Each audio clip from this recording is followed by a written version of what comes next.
In the name of Allah, the Beneficent, the Merciful. Welcome, welcome, welcome. Welcome back to another episode of the Science of Farming Show. We are so excited to have you all back again. Sister Melody, we are so honored to be back with you all, our audience. We have a beautiful, very special guest today. She is Sister Colette, and she is with Colette from Canning with Colette. And we'd like to welcome you, dear sister, to the show. Yes, we're so excited to have you once again. And we're going to jump right into the show because, as we know, time tends to just fly right on by. Now, I do want to mention that today is a pre-recorded show, audience. So although you're looking at us on a Tuesday, you won't be able to answer or ask any questions today. So you will be able to ask Sister Colette questions directly. So I want to give you her information right now. We're going to go ahead and post it, and we'll share it again at the end of the show. So we do have a flyer with her information, and we encourage you to ask Sister Colette right away. Send all of your questions to her at Canning with Colette or www.canningwithcolette.com. And I am sure our beloved sister will be happy to answer your questions. And Sister Colette, let me jump in real quickly. I do want to ask you where it says, go back to that flyer. Yes, where it says before. Go back to the flyer, please. Thank you. It has some initials on there. Okay, can you explain that? Okay, so can while you can before SHTF, before stuff hits the fan. Right. Talking about it kind of rhymes. Can while you can before stuff hits the fan. The fan, right. Look, like they say, bars. Okay, a little bars there, yes. But the stuff is the stuff that we are in, that we are experiencing, the day of judgment that we are in. So it really has hit the fan, to be honest. And so you need to be canning now. Yes, ma'am. And we're going to talk more about your canning and the training that you do with the canning, because we do want to encourage our audience to participate in that canning if you have not canned at all, or like you say, if you just need a refresher to get back going again. Right. So now we'll go ahead and jump in our questions. Sister Melody, you want to get us started? Yeah, I wanted to say thank you, sister, for joining us. I had the pleasure of bearing witness to, what you do several times at different conferences, Brother Ghazi's conference in particular, and your whole setup and everything was just awesome. And just wanted to say thank you for joining us. So I know that the minister had, asked us and instructed us, if you will, to can. Sisters can. So I just the first question want to know is, what inspired you, sister, to take this role of almost like a leader in it and to go so far with it? Because you like the queen of canning. And I know because I'm coming to you, sister. Yes. So tell us what motivated you to just really take on this role. All praise is due to Allah, and thank you again for inviting me to come on your beautiful platform. I'm highly honored. Thank you so much. And yes, that is one of my favorite questions to answer, actually, because I have to. It allows me to go back to where I learned in the first place. Okay, and so I learned, as many of us learned that are in the Nation of Islam. And female, we learned in our MGT class, which stands for Muslim Girls in Training. And so we have a general civilization class with 7 units. And one of those units is how to cook. And so we happened to be in our how to cook class, and we were being taught how to can under the instruction and guidance of the Honorable Mr. Louis Farrakhan. And so that's actually how I learned. So there are some people who have already knew how to can. Some people, it was in their family, their mother canned. So that's not my experience. So I'm kind of like my grandmother can, but I never seen her can. Right. And my mom did not carry that on. She never can. She talked about it, but I never seen it. So that's not my story. So all praise is due to Allah for the class, right? And so It was probably around 2015 or so, 2016, around that time that we were in that class, and it was quite a curriculum actually. So it wasn't just like a class, it was a Right. curriculum, So we were learning everything, as you may remember, everything from kitchen safety to food safety, all of that, nutrition, before we even touched the canner. So it was a lot that we learned before we ever even got into the kitchen and started canning. And so that's why I say it was quite a curriculum. And, we had to learn several recipes. We had to master those recipes. And then to even move on in the class, we had to produce a certain amount of jars, right? To even move on. So it was quite a class.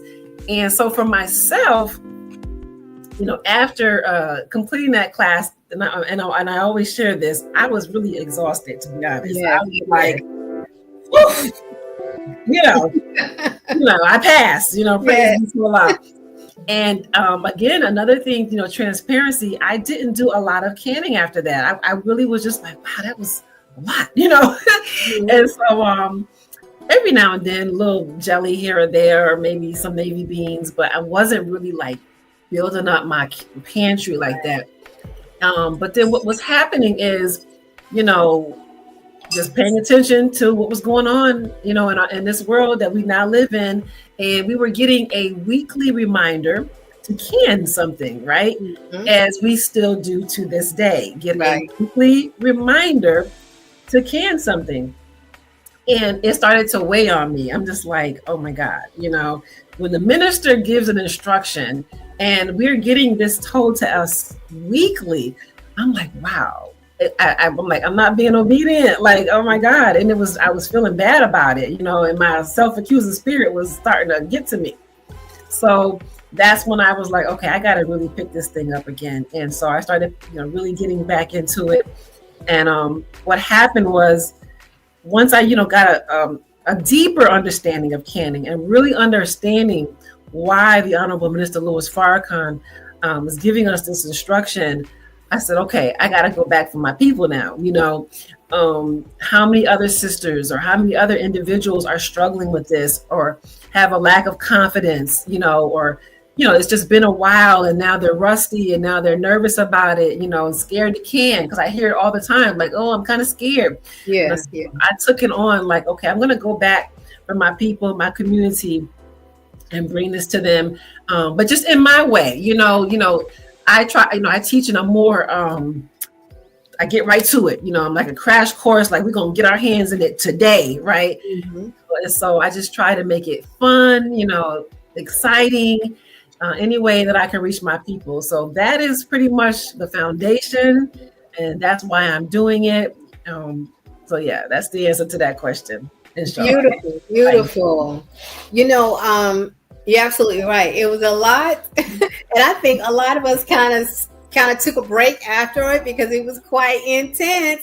And so I understand completely. And I thank you so much for even thinking of, because, we're taught to not only consider ourselves, but our people. Mm-hmm. So holding a candy class is absolutely awesome. Again, for a refresher, because mm-hmm. we do deal with that pressure canner, which can be quite intimidating if you haven't.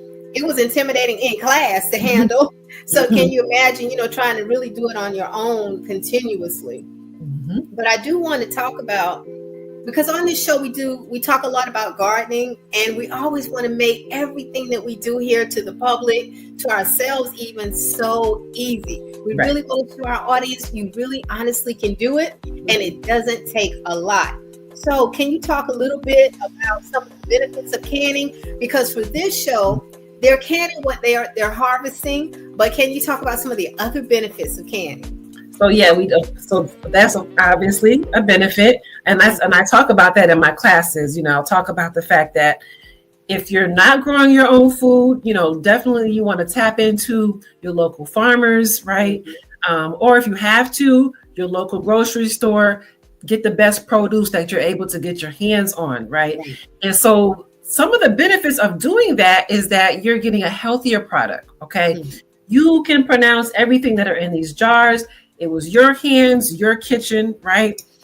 And you have control of the ingredients. So a lot of times we buy things and we're food by the label. And it still happens to me to this day. Like if you can put a good label in front of me, I'm like, "Ooh, that look nice. That look good." Right?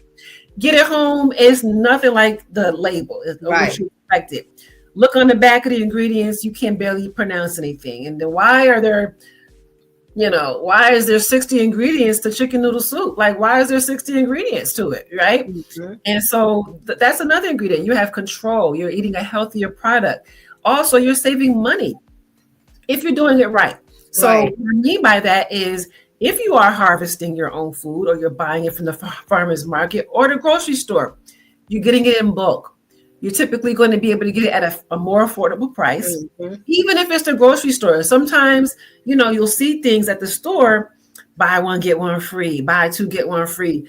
And a lot of times we see stuff like that. It's like, oh yeah, I would get it, but I have nowhere to put it. It's going to go bad before I ever eat it, right? This is where canning comes in. Take advantage of those sales. Take advantage of the farmer's market. Come home and can it, and then you can get ahead of inflation because you buy carrots. Maybe there was a sale, 10 cents a pound, right? You bought as many as you could. You canned it up. You might be able to literally can 6 months of carrots, right? Right. Now you're ahead of inflation because the price of carrots is not going to stay 10 cents a pound. Food constantly goes up in price. There's nothing we can do about that. But if you do this on a repeated basis and a consistent basis, you will never be paying for food at the current price. You see what I mean? Right. So those are just a few benefits, price, health-wise, convenience. Like for me, convenience. I just love being able to reach over in my pantry and get a couple sides, already made bean soup, things of that nature. Because we know bean soup take a while to make, right? It does. So to be able to say, boom, and have yourself some bean soup on a late day, I have late days. I look up 7 p.m. already. I'm like, oh, shoot, what's for dinner, right? There's another benefit, and the list goes on. Right. And, you mentioned buying in bulk, and it's so good because, we do have opportunities to buy the navy bean in bulk, but it's like the 50-pound bags, And so what one of the things I recommend, I don't have it right at the ready here, but it's in another part of my home, but the Mylar bags. So until you're ready to actually can those beans, you can actually put them in Mylar bags with a little air where tag, you remove the air and store that until you're actually ready to use those beans. And one of the things Sister Melody and I talk about on the show is freezing our food. Sister Melody is excellent at breaking that food all the way down, but we freeze it. So sometimes I'll cook a giant batch of navy beans and stick it in a freezer bag, and you talk about on the ready, in addition to canning, So you're absolutely right. Sister Melody, do you have anything? Yes, ma'am. I remember the minister mentioned, I know it's not his exact words, but he said Martha Stewart can take, one of these 7 units and become a millionaire. We could. Right. So I believe, sis, what you're doing is like so important nowadays in terms of just sisters. It don't have to be just MGT, but knowing that you can take one of these units and turn it into a business. And then what I wanted to ask you, sister, are you partnered with a local farmer? Because I know when the minister asked us, I had just so happened to be working and managing a garden to where I had all the tomatoes that I needed to put in my own jars. But I know some people don't have that, to do. So are you connected with a local farmer that helps you to, can your food so you can have fresh food? Are you growing? That was my question. Are you growing as well? I'm not growing in that way. So my growing is very limited, herbs and things of that nature. So the majority of my food comes from my local farmers here. Here in Rochester, we actually have a large public farmers market. It's huge. Good. I mean, it's huge. And so a lot of my produce comes from there, especially like my veggies, carrots, potatoes, green beans, all of my fruits from my jams and jellies. Mm-hmm. And I, as you mentioned that, sister, I was thinking about, can you tell our audience what you can? Because I think you can even can meat, right? You Okay. Sure can. Can you talk about some of those things? Yes. Yes, ma'am. So you can can things like your fruits and pickled fruits, okay, or pickled veggies. All right, and you can do that using what's called the water bath method, where really all you're doing is boiling your jars, your jarred food. Okay, you're submerging in water. Exactly. And that's nothing but a big pot. So I like to tell people you don't necessarily have to get that, which is that's an official water bath canner, but it's a pot, right? And most of us have a big pot somewhere with a lid. And so if you have a big pot somewhere with a lid that your jars will fit inside and you'll be able to submerge them in water, then you can do what's called the water bath or boiling method. All right. And that method is used for when we're canning high acid foods, typically your fruits. So apples, oranges, plums, or anything that is actually pickled. So where you can make it a high acid food. Okay, so those are your fruits, and then you can do your vegetables, like we mentioned, your beans, any type of legumes. So your navy beans, your black beans, lentils, all of those can be pressure canned because those are low acid foods. Okay, so we got to get the heat at a much higher temperature. And then, like you mentioned, meats. So we're talking about chicken, turkey, salmon. There are quite a few meats that you can can as well. So you can definitely get creative with that. And that would be pressure canned as well. Those are all low acid foods. And I just want to show them, if I can grab my little pressure, not little, but my pressure canner here. This is an example of a pressure canner. And I don't have the top on it. It's in another part of my home. But I just wanted to show them that. And even tell our audience that these pressure canning and water bath canning equipment, everything that goes along with it, you can actually get it on Amazon. And also our sister has a beautiful class, which we'll talk about later, that she's going to help us get through this process. So sister Colette, one of the things that I do want you to talk about, because canning is so much fun when you actually get involved, it is time consuming. It does take some time. But the first thing is that sterilization process. Can you talk to us a little bit about our environment? So we do, when we're talking about sterilization, one thing is important to make sure that we are canning with clean and sterilized jars. And particularly when we're doing the water bath method. Okay. And particularly when we're water bathing anything less than 15 minutes, we definitely want to make sure that our jars are washed and sterilized. And all that means is really to boil our jars for 10 minutes consistently. A nice hard rolling boil. Okay. And so that it's as simple as that, really. Now with our pressure canning, if you're pressure canning, I'm not sure how long it's been, but the Association for Food Preservation has now stated that as long as you're pressure canning something, that heat has been tested to be safe enough to skip the sterilization process. Now, when I first heard that, I was just like, what are you talking about? And it took me a while to even, really accept it. But I had to do my research. And like I said, I would tell people there's no harm in ever sterilizing anything, right? And so I had to wait a minute till I got comfortable with doing that.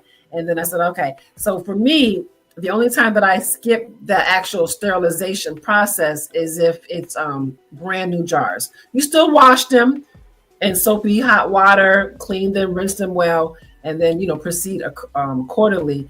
But you must sterilize your jars when you're water bath canning anything, especially if it's under 15 minutes. And then, of course, we want our kitchens to be clean, all of our utensils, our pots, all of that. Cleanliness. Yes, ma'am. And I'm like you. I'm nervous about that, skipping the sterilization process. So I might keep that one in just to be extra cautious. But you mentioned jars. Can you talk to us a little bit about the type of jars that you use? Because you really can't use anything. Some of that stuff will crack. And I'm so glad you touched on really cleaning those jars, because it also allows you to look for cracks that you may not see initially until you actually start washing those jars. Yes, ma'am. So that is so key. I always tell my students, when you go to start buying your jars, make sure that you're buying canning mason jars, because mason jars are everywhere. People are making candles, they putting flowers in them. I love mason jars. You can do so much with mason jar, right? They are amazing. You can drink out of them. I mean, whatever. But when it comes to canning, you want to make sure that it is specifically designed for canning so that it will hold up to either the heat and or pressure. Okay, because some, may be kind of thin and they may crack, and you don't want to do all that work and have your jars to crack. Okay, right. So you want to use jars that are definitely designed for canning. The Ball brand is a good brand. The Care brand is good. There are some other brands out there for jars. I believe now makes jars as well. It's called For Jars. So there are some other brands out there. Just make sure that they're actually designed for actually canning. Right. And you want to make sure also that you buy extra rings and tops, because a lot of times once you're even sterilizing those and you move it from one area to try to put it on top of the canned item, sometimes it'll fall and it hit the ground. So you already have to have some others on the ready for replacement. Because I raised my hand. I've done that a few times. Yes, ma'am. So always buy some extras. Sister Melody? Yes. I, was wondering, Sister, it's so much fun when we're doing it as a class in groups, because then you could get different sisters helping to do different parts of it. And that's the way of us building affinity with one another. And I just think that, what you're doing, sis, is so important for the youth and the younger generation, that I'm hoping that you do online classes. And then another question, I wanted to know, do you remember that website that we use in order to find recipes for that ball thing? Remember that? Actually, Sister Melody, all the recipes are in our MGT contribution site. What's that book though we had the ball canning book, right? The ball canning book. Yes, it was the ball. So so now there are quite a few canning books on the market, right? You just want to make sure that you're, try to make sure that you're getting a good one that is filled with tested recipes, right? By and approved recipes from the Food Preservation Association. So the one that we used when we were in class actually was the all new ball book, right? For canning and preserving. So this is the one that we actually were recommended to use and that we did refer to in our class. There's a couple that I don't use a lot. This is another one that I use. I use mostly this one for my jelly and jam making. I like this one because it also does some education on dehydrating and proper freezing. I realized that I was freezing my food all wrong. I was like, oh my God, I didn't realize there was an actual way that you should properly freeze your food. And this book really gets into that. So this is, I would recommend this for a beginner for sure. Yes. You asked another question. I think you asked me about the jars. Did you ask me? Oh, classes. Right. You talked about doing things as a group. And so, yes, group canning classes are fun. We get to know one another. It makes it, more engaging. I've been doing actually group classes for going on 5 years now, online even. I do travel sometimes and do workshops, sometimes within the community. I'm invited to go to different cities and states to teach, but a lot of what I do is online. And so you visit my website whenever you have the opportunity and see if one is coming up. You can even book a private class. So maybe you're just like, I just want me and my family to have, this canning class, or me and this sisterhood here, or this community. I do those as well. So and very successful. You get to stay in your own kitchen, right? Because the thing is this, and I think the reason I find that at first I thought they would be difficult, right? I'm like, how is this going to work? But actually they're quite successful, and I believe it's because you're in your own kitchen, right? There's something said about that. It's one thing to go somewhere and learn something somewhere, and then you get home and you're looking around like, wait, where does the pot go? I'm not sure where I should put stuff, right? So it's a whole different experience when you're home doing it with no one there, right? So it's just you in the kitchen. This way, you're in your kitchen and you're getting guidance from me at the same time. So I think that's what makes it successful. Yes, and I also want to say, Sister Rashida, again, I had the pleasure of meeting an MGT that I'm still in communication with, a farmer, because I put in a proposal to do a canning class at the Bugs conference, and they accepted it. So they really accept us introducing canning almost wherever you want to go. So if any one of us want to, do a small canning class, they usually accept it, and they accept me. And to this day, me and Sister B are friends from that class that I did. Mm-hmm. Praise be to Allah. This is wonderful news, especially for our audience. So, Sister Colette, I'm going to put your flyer back up again because I really want us to tap into your canning classes in our audience. So if you could please put that flyer back up. And while the flyer is up, Sister Colette, I want to ask you, how long does the food stay safe in those jars once we do can? So that's probably my second number one question, or number two question. Yes. Yeah, so basically, this is the thing. It's not so much like how long does it last or when does it expire. What it really is best by. So when you go into a store, you'll see a best by date. Right. So what they're really telling you is that it would be best if you consumed it by this date. It doesn't mean that do not eat it past this date, but it's best. So it's the same way with your home canned food. There is a kind of a best by situation. So let's just say you can something. Say I can these green beans. These green beans are going to be best when consumed within the first 18 months. Okay, so if you consume these within the first 18 months, you're going to pretty much get the best out of this product. What would happen after 18 months? Some things that could possibly happen. Maybe they will not be as bright green as they are right now. Color might over time start to fade. Possibly the texture might start to break down, may not be as firm as they once were. Taste could possibly change. Sometimes the taste actually enhances. So like say if it was a soup or something, the taste sometimes enhances, okay? And it's possible that you could lose nutritional value. So, start to. It doesn't mean like instantly when you hit the 18 months that all these things happen. These are the things that could start to eventually happen going forward, okay? So this is why it's best to consume it within that time and then replace it with the fresh batch. However, there are definitely people that have their home canned food, stored away for much longer than that. So that is like the best buy date. Within the first 18 months, you should be, you'll get the best out of your home canned food. Outstanding. And believe it or not, sisters, we are again at the end of our show. It goes fast. So, Sister Colette, we are definitely going to have everyone or ask everyone to tap into your training classes. And I do want to talk about our show today. It is on the Closing the Gap Broadcast Network. And you can support the show by donating to Cash App, $CTG Broadcast. PayPal, jkingdom1@aol.com. And also you can pay via Zelle at Closing the Gap. So again, we are so excited to have our sister.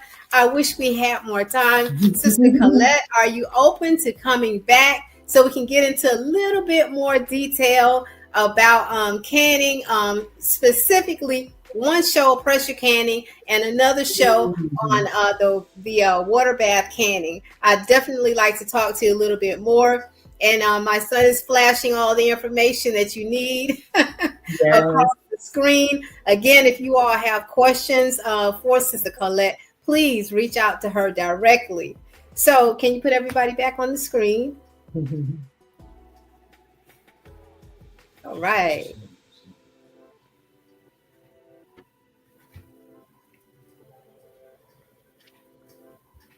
There we go. Thank you again. Sister Melody, any closing remarks? Well, I just want to, again, thank you so much. It was wonderful just having you. And, I could feel your passion. And that's the beautiful thing, when people can feel your passion, because it seemed like you really enjoy what you're doing. All praises for Allah. All praises due to Allah. Thank you so much for having me. Absolutely. Yes. Thank you, audience, for joining us. Until next time, Assalamu alaikum. Walaikum salam.